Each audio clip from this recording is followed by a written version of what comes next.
By late 1942, William Crawford no longer doubted his conclusion. The left turn was the silent killer. What had once appeared as a collection of tragic coincidences had revealed itself as a pattern so precise it was almost mechanical. The same maneuver, the same altitude, the same fatal outcome. Again and again, Crawford returned to the training manuals, not to memorize them, but to understand what they assumed. The manuals spoke confidently of procedures, angles, airspeed, and instrument checks.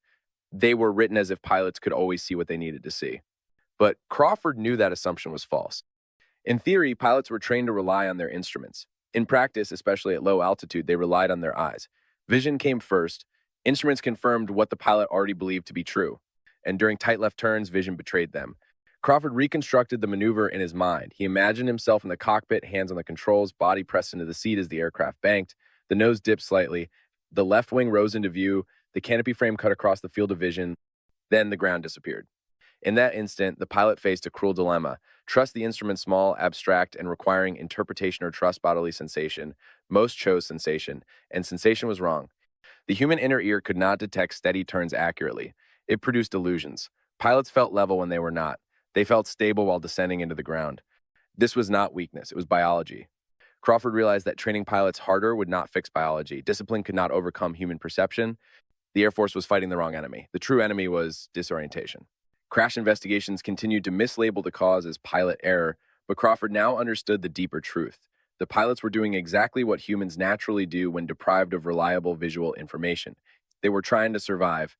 Crawford began reviewing every accident report he could access. He paid attention to the smallest details: weather conditions, time of day, altitude, type of aircraft, clear skies, good visibility, no mechanical failure. The crashes made no sense until you accounted for what the pilot could see. He started talking again to instructors, more carefully this time. "What do you see in a tight left turn?" he asked. Most shrugged. "Same as any turn," they said. But when Crawford pressed gently, some admitted the truth. "You lose the ground for a moment. It feels strange, but you learn to compensate. Everyone goes through it." Everyone went through it. Not everyone survived. The phrase haunted him. He began timing the moments during training exercises. Seconds mattered. From the moment a pilot lost the horizon to the moment of impact, sometimes less than 10 seconds passed. There was no margin for confusion. Instructors assumed pilots would recognize disorientation and correct it. Crawford saw how unrealistic that expectation was.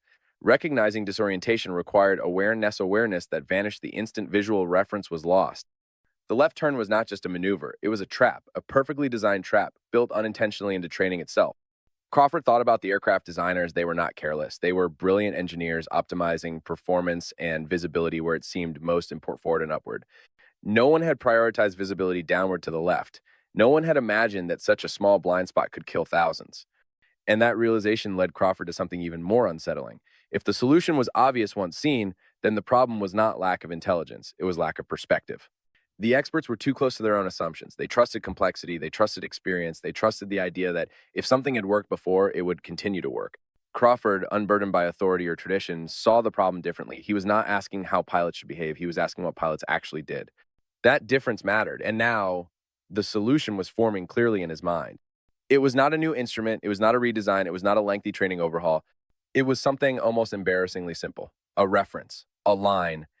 If the pilot could not see the horizon outside, then the horizon had to be placed where the pilot could not miss it. Inside the cockpit, the idea felt dangerous even to think about.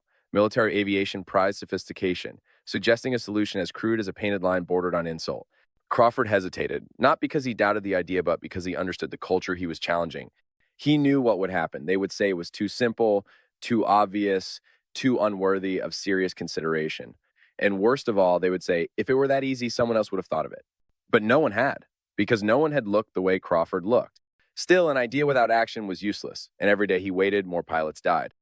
Crawford faced a choice: remain silent, safe within his rank, watching the numbers rise, or speak and risk humiliation, punishment, and being ignored. The left turn had already killed too many. Crawford decided it was time to cross the line.